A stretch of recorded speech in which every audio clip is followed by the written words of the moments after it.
ലോക്സഭാ അംഗങ്ങളെ തെരഞ്ഞെടുക്കുന്നതിനായുള്ള വോട്ടെടുപ്പ് നാളെ നടക്കും. രണ്ടാം ഘട്ടത്തിൽ കേരളത്തിലെ 20 സീറ്റുകളും ഉൾപ്പെടുന്നുണ്ട്. രാവിലെ 7 മുതൽ വൈകുന്നേരം 6 വരെയാണ് വോട്ടെടുപ്പ്. ഇടുക്കി പാർലമെന്റ് മണ്ഡലത്തിൽ 12 ലക്ഷത്തിൽ പരം വോട്ടർമാരാണ് ഉള്ളത്. പോളിംഗ് ബൂത്തുകളിൽ കുടിവെള്ളം ഉൾപ്പെടെയുള്ള സൗകര്യങ്ങൾ ഒരുക്കും. വോട്ട് ചെയ്യാനെത്തുന്നവർ അംഗീകൃത തിരിച്ചറിയൽ രേഖകളിലൊന്ന് കൈവശം കരുതണം. വോട്ടെടുപ്പ് കണക്കിലെടുത്ത് നാളെ പൊതു അവധി പ്രഖ്യാപിച്ചിട്ടുണ്ട്. ഇടുക്കി പാർലമെന്റ് മണ്ഡലം ഉൾപ്പെടെ കേരളത്തിലെ 20 മണ്ഡലങ്ങളും രണ്ടാം ഘട്ടത്തിലാണ് ഉൾപ്പെടുത്തിയിട്ടുള്ളത്. രാവിലെ 7 മുതൽ വൈകുന്നേരം 6 വരെയാണ് വോട്ടെടുപ്പ്. ഇടുക്കി പാർലമെന്റ് മണ്ഡലത്തിൽ 12,51,189 വോട്ടർമാരാണ് ഉള്ളത്.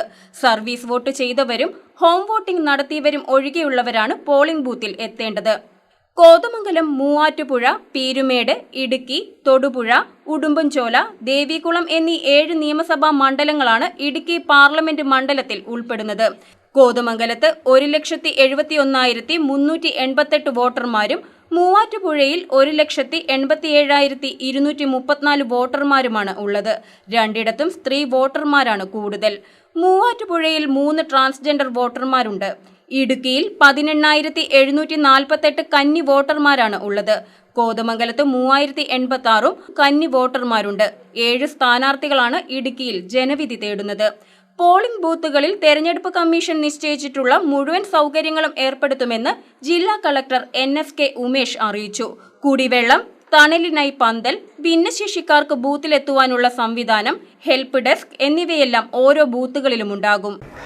Assured minimum facilities election commission ഞങ്ങളോട് പറഞ്ഞിട്ടുള്ള അഷ്യൂർഡ് മിനിമം ഫെസിലിറ്റീസ് എല്ലാം നമ്മൾ ഉറപ്പുവരുത്തിയിട്ടുണ്ട്. ബീറ്റ് ഡ്രിങ്കിങ് വാട്ടർ, നമ്മൾ എല്ലാവർക്കും അറിയാം വെയിൽ, ഹീറ്റ് വേവ് എല്ലാം ഉള്ള ഒരു സാഹചര്യമാണ്. അതുകൊണ്ട് ഷെയ്ഡ്സിന് വേണ്ടി പ്രത്യേക ഫണ്ട് അനുവദിച്ച് പന്തൽ, drinking water, persons with disabilities എന്ന റാമ്പ്, അതേപോലെ സൈനേജ്, ഹെൽപ്പ് ഡെസ്ക് ഉൾപ്പെടെയുള്ള ആവശ്യമായ ലൈറ്റ്, ഇലക്ട്രിസിറ്റി, ആവശ്യമായ എല്ലാ ഫെസിലിറ്റീസും ഉൾപ്പെടുന്ന ബൂത്ത്സ് ആയിരിക്കും. പോളിംഗ് ബൂത്തിലെത്തുന്ന വോട്ടർമാർ ഏതെങ്കിലും ഒരു തിരിച്ചറിയൽ രേഖ ഹാജരാക്കേണ്ടതുണ്ട്.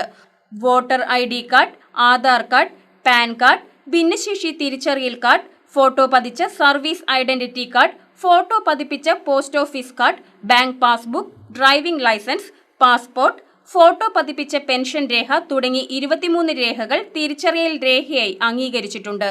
News desk KCB news.